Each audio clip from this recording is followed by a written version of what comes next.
7:14 on this Wednesday morning. I want to welcome to microphone number 2 our mayor, Joe Dillard. Welcome, sir. It's always good to have you. Good morning, Dale. It's good to be here, and thanks for the invitation. I always look forward to it. It's always fun, isn't it? It is. We get to talk about things that hopefully people are interested in, and it's good just basically what's going on in our community. And this morning we have with us our fire chief, Ken Williams. Good morning. Good morning, Chief, and our new fire inspector, Lieutenant Gary Pesca. And Gary, good to have you with us. I think the timing is good, Dale, to have our fire people here because, you know, if you look around, the leaves are starting to fall. We just had our time turned back, so you know, fall is officially here when that clock changes. We're in it, and we've got a lot to deal with actually. How many people change their smoke detector batteries in their carbon monoxide batteries? You know, that's a good question, and I think that would be a good question to ask our listening audience out in the area. That you know, that is the signal or the flag to wave that to change our batteries. And yeah, at least if they didn't do it, this would be a good reminder that, oh, I forgot to do that. I need to get them batteries changed. Let me tell you a quick story about a smoke detector. 100 years ago in a different life, I worked for Sears. Through the catalog, they started having smoke detectors. Well, one of the managers of a Sears store bought his mom and dad a smoke detector and wanted to see how it worked. So he put the battery in and checked it out. It worked fine. So he wrapped it as a Christmas present, took it to their house, put it under the tree. And the 23rd of December, the tree caught fire. And all of a sudden, they're waking up to beep, beep. What on earth is that sound? It was in the box, and it woke them up. Good story. Yeah. That really happened, and it scared them to death. Yeah. Had that smoke detector not been under the tree, who knows? That was the only one they had, huh? Uh-huh. Yeah. Well, I bet they were brand new at the time. That's when they were just coming out. I mean, that was like 1974, I think. It's been 40 years ago, but sure, it happened.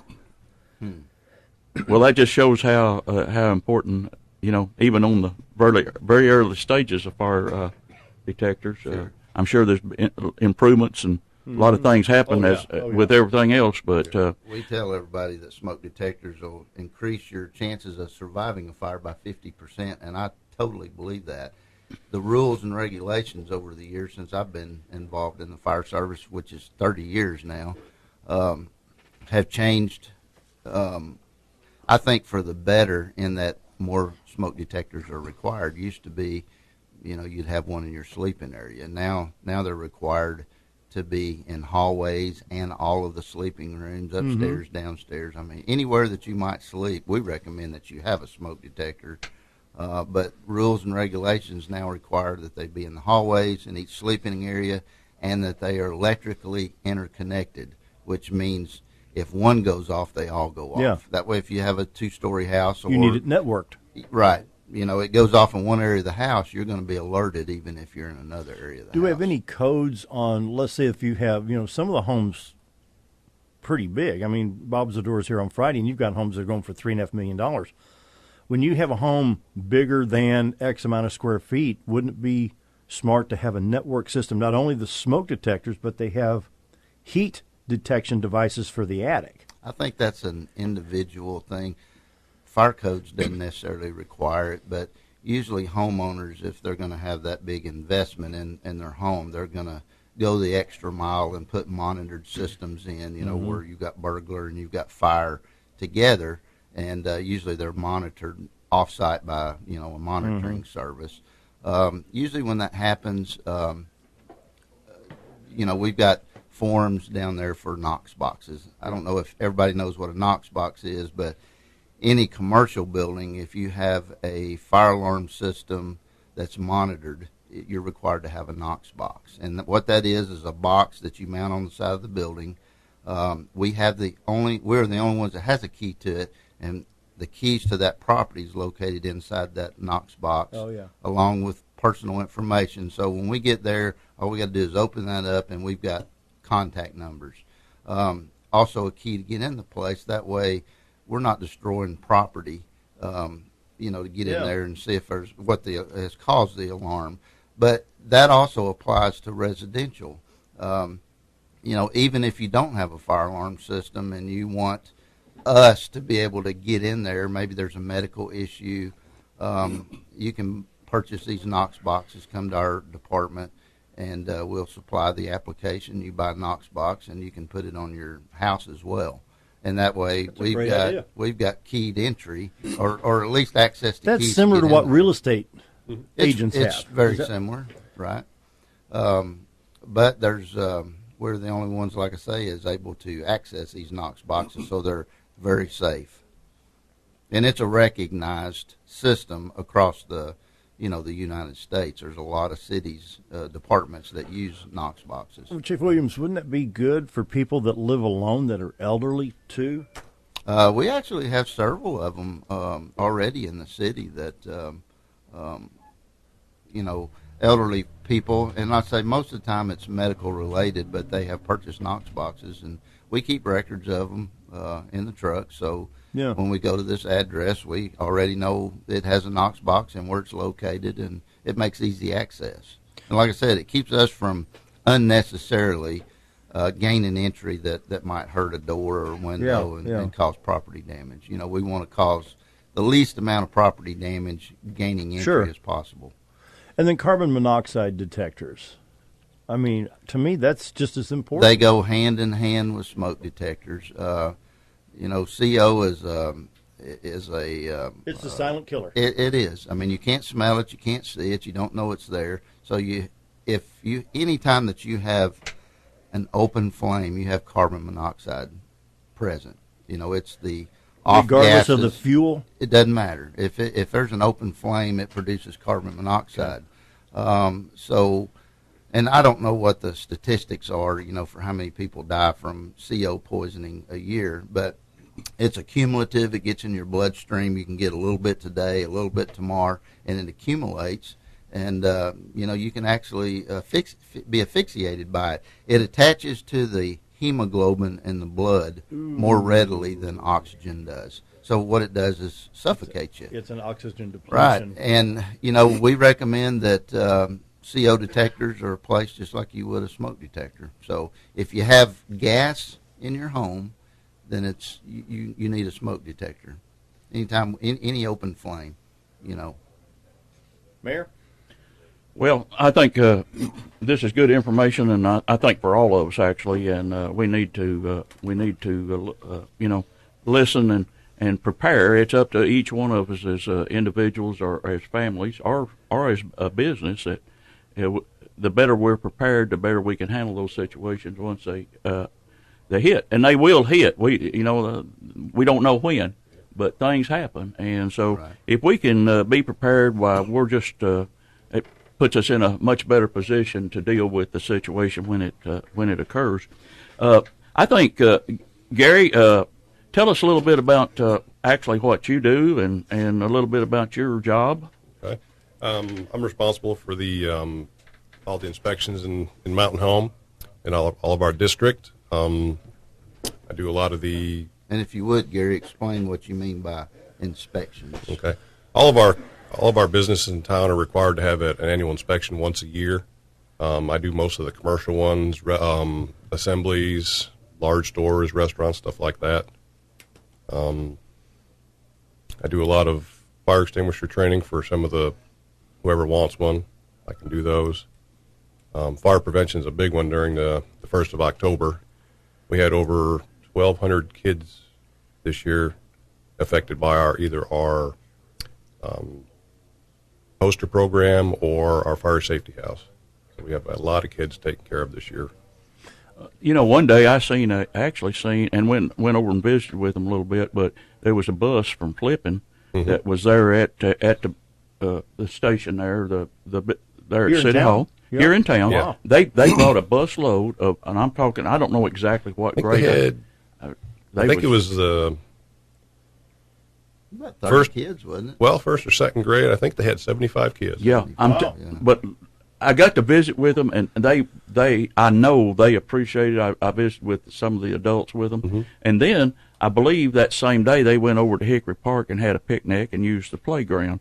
So they had a trip over to visit with the fire to learn about safety and these little kids will take that back and tell mom and dad what they saw and what they learned. So educational wise, great tools that we have, and thank y'all for doing that. Go ahead. Okay. I just wanted to throw in there that Gary's job, Lieutenant Piska, is one of the most important jobs that we have in the fire service. You know, we are a reactive service for the city. You know, we train, we prepare, we want to be ready for that emergency when it happens, whether it be fire, medical, you know, swift water, high angle. There's a lot of different services that we do, and we're always trying to be prepared. We train. We have to train 2 hours a day. We're required to do that. Gary's job is like I said, one of the most important in that it's also prevention. Fire prevention is his key thing he does, even with code enforcement and all that. It has to do with the business owner. You know, the business owner, they're there to make a dollar. You know, they've got a routine they go through every day, you know, to keep the economy up here in the city, you know, that in turn helps us. And our job is to go in there and make sure that it's safe for them. You know, they may not know all the safety things. I think most business owners are savvy about that, but we want to go in there and make sure that they have a safe place to work. They have fire extinguishers. Their fire alarm systems are up to date. Things are being done like they're supposed to be. You know, storage away from electrical, you know, things like that. What people don't realize is if a business burns here in town, at least 50% of those never go back into business. So, you know, we want to keep that from happening and keep that business productive. Well, look, there's a restaurant down here. What was that, Captain D's? Mm-hmm. Yeah, they never came back. Right. Took the building down. The foundation's still there. Statistics will tell you that half of the businesses that burn never go back into business. And, you know, we want people, you know, to enjoy their business and be productive at it. Splashes, and they we wanna rebuild help them back with in that. if that bad fire down Splashes. We know that Yes, old saying. It goes back to even back in my early, going back a lot of years, teaching that an ounce of prevention is worth a pound of cure. Right. And I think what Gary is doing in these inspections and out pointing out deficiencies, if there's some there, you know, we're mitigating those fires. And Yeah, we want our businesses to flourish. yeah, We want to keep them safe. I got a text here from Mike Stephen, who's chief at Pineville. Said it's flu seasons, and there's two type of flues: the one that gets us, and the one that carries the smoke out of the house. This is the time to check the flues in the chimneys. That's right? correct. Yes, That's right. Thanks, We're Mike. going to talk a little bit about that. Thanks for the comment. Yeah, there, Mike, we appreciate you. Yeah. You bet. Well, you know, we're into the like we said on the front end, the leaves are falling. A lot of people are dealing with leaves, Yes. and there's a proper way to do that. Blow them all out in the street, man. Yeah, no way. Let's back up there. I've already seen that happening, and we would just, you know, respectfully ask our people to respect the streets, respect their neighbors. Don't blow them over on the neighbors. Don't blow them out in the street. Don't burn them without getting permission. Yes. And I think, you know, our people can walk us through how people would actually do that and what would be required. But anytime you blow the leaves, and even if they're mulched and blow them out on the street, they're going somewhere. And, you know, if you stop and think, they're going down those drains, our street underground drains. And That causes such an issue. well, as many leaves as we got, you just stop and think. Well, you can drive down right now, and a lot of leaves fell last night, but the curbs are sitting there. The people didn't blow them out there, but there's plenty of leaves on the streets without people helping it. Or, you know, naturally the wind is going to shift them, and so we got to deal with them. Right. We got 40 seconds before we go to break. Well, why don't we when we come back from break, we'll kind of walk through the how people that want to do it the right way need to do it, and you know, kind of step by step, and we want people to clean their yards up. That's absolutely and It's imperative, yeah. you know, most of the people in Mountain Home take pride in their property. They take pride in the city. Yep. And we just want that to. And that's a great thing. You can go some places and you can tell real quick these people don't really care. Well, when you look in Mountain Home, and I'm bragging on it a little bit, but anyway, coming back from break, we'll talk more about it. Good countdown again. Busy with the mayor, the fire chief, and the fire inspector. We'll be right back. Stick around.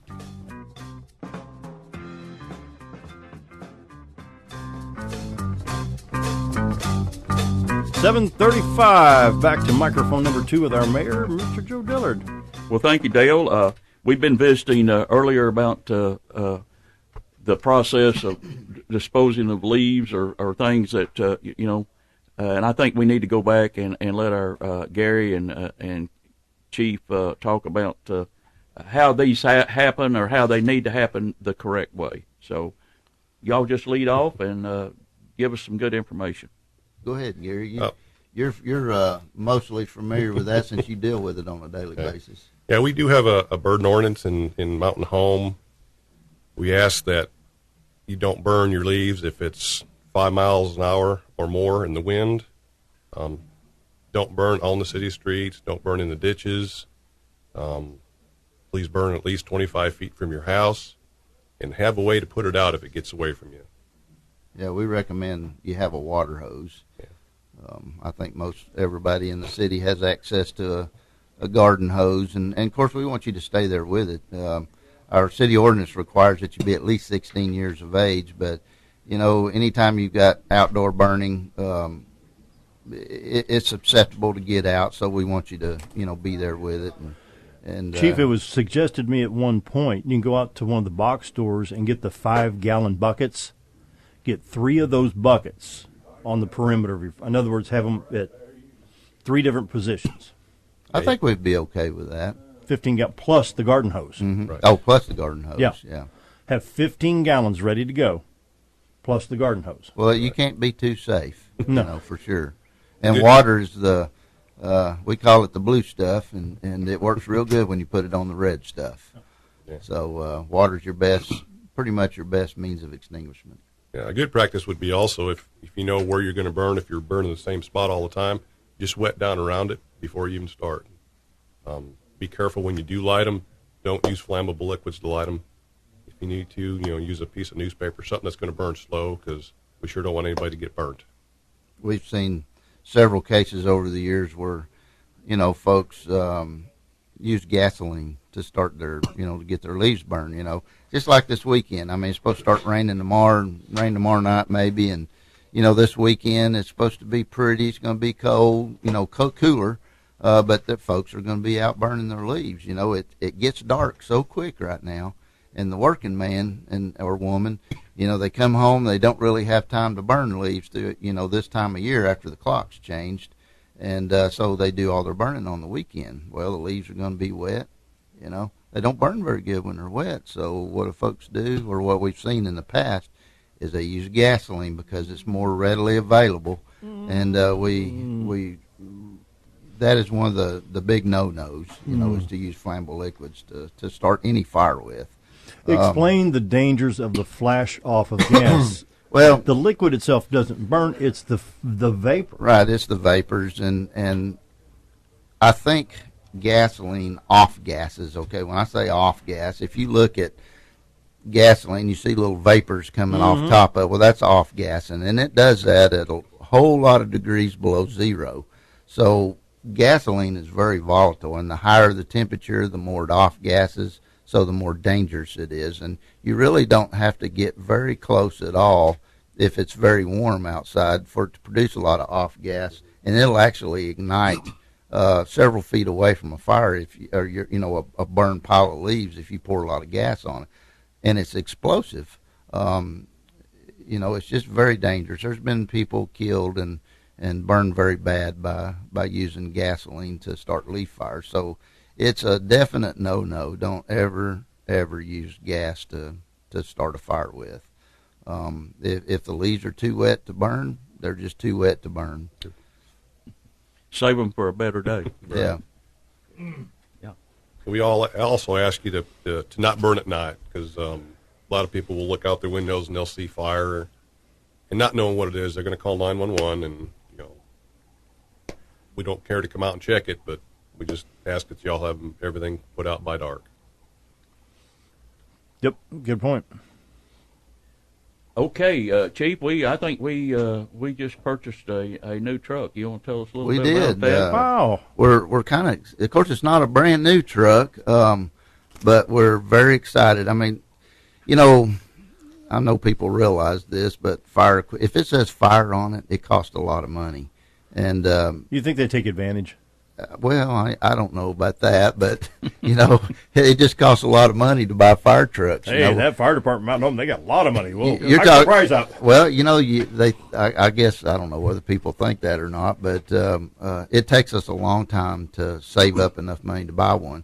I become chief in 2003, and there was not ever really a means available for us to save money to buy a fire truck. You're talking anywhere from $400,000 on up just for an engine, a fire truck. Just the basic. Just the basic right, unit. Right. And since then, we have through the cooperation of the city leaders and the Mountain Home Rural Fire Protection District, we now have an apparatus fund. The Rural Fire District puts in $40,000 a year. The city puts in $40,000 a year, and it goes into an account. And what that account can only be used for is to buy apparatus for the fire department. And that has allowed us over the years to be able to upgrade our fleet. Mm-hmm. Our fleet was getting old.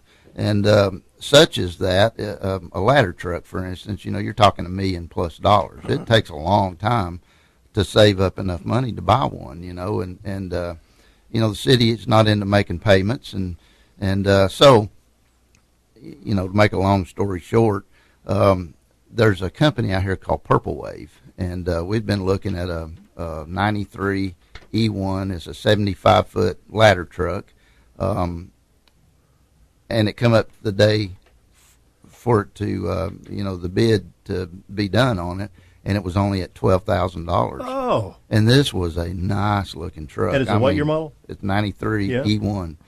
Which the last two engines we bought have been E1s. It's a very good. Now, what's an E1 mean for people? It's just a brand name. I think it stands for Emergency One, and they call it E1 for short. What is it? A General Motors chassis? Well, I don't know the answer to that. I don't think so. I think it's a custom chassis. Yeah, it's really? Custom is usually what we get, but they've got Cummins. You can just. Cummins, Detroit, whatever. You can decide what engine you want. That's basically national standard, the 318 Detroit in it. Yeah, well, I think all ours are Cummins. Or are they Cummins? But now this ladder truck that we just purchased, it's a Detroit. That's what it is. Yeah, that's a good one. But anyway, we wound up buying this thing for $51,000. I mean, that is awesome. I'm talking about a truck that looks as good as new. We just tickled to death. So brand new. If you put the 1991 as a 2015 model, and you had to write that check for brand new, what would it have been? How much money did you save comparing that to a new model? Oh, I figure that truck new was probably around $700,000, something like that. At that time. At that time, now you're talking $1 million. That'd be $1.3 million at least, now, wouldn't it? Well, I think you'd have to get into a longer ladder to get up over the $1 million, but it would be close to that. I figured this truck at today's price probably worth $150,000. I feel like we got it for about a third of what it's probably worth. And like I said, it looks brand new. So it went out to Station 2, and what it replaced was a 1978 model truck that was having some issues, some hydraulic issues that was going to cost us $8,000 to $12,000 to fix. So you take that 8 or 12 right off of that 51, and we got us a good deal. The city got a piece of equipment for pennies on the dollar, really. That's going to last us another 20 years. There you go, man. Well, you nearly have to. You have to stretch or leverage your dollars, and that's true. The chief did that by purchasing that through that bid, and that piece of equipment, and we've been paying out on the old truck that it's going to replace at Station 2. We've been paying out pretty high maintenance over the last few years on it. So this is it's going to replace and we're going to try to sell the older truck. Sure. It's a good truck, and hopefully some of the smaller cities might be interested in it. And it's got a new engine in it. I mean, mechanically, this other truck is excellent shape. It's a 78 model. It just needs the hydraulics fixed. We've got the parts that'll go with the truck, but it's going to. What we've been told is about 100 hours labor to fix the problem, and at $80 an hour, it's about $8,000. Yeah, so. I started to say your labor and then your time down is money too. Right. Yeah. Yeah. That's a good move. So that's a good move. Well, it enhances our fleet. It gives us, and it also we service the Mountain Home district, or the donut-shaped district that surrounds Mountain Home, and they're a big part of helping us purchase this equipment. So we want to say a big thank you back to the commissioners at the Mountain Home Rural District. Our ISO rating is 3 here, and I believe theirs out in that district is a 4. If it's more than 5 miles, if you live more than 5 miles from a fire station or one of our stations, then it's a 10. So it's a 4/10. Really, as they pay the millage that's levied by that commission, and they look at their insurance bills, it's a good investment to pay the millage because they're getting better returns in most cases on their insurance premiums. So. Let's take this quick break so we have a little bit of time to finish this out, visiting with the mayor and the fire department. Stick around. Be right back. 7:49, continuing our discussion with the mayor, the fire chief, and the fire inspector. Gentlemen, Mayor, take it away. Dale, thank you. We were talking about the safety issues related back to what we can do individually and how the proper way to dispose of leaves and things like that. We're only, 6.5, 7 weeks from Christmas? Christmas trees. Well, yeah. Christmas trees will be going up. There's safety issues with, especially with natural trees. And Gary, you want to make some comments on that?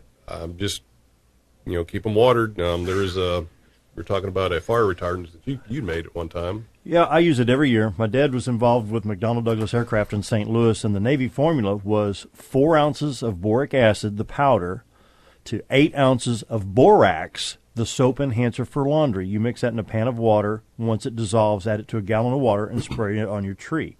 It's not a fireproof, it's a fire retardant, because in those days, the old 110-volt C7 lights would short and pop and spark and catch your tree on fire. Nowadays, you got LED lights, you don't have to worry about as much, but still the safety factor. It's a fire retardant, not a fireproofing.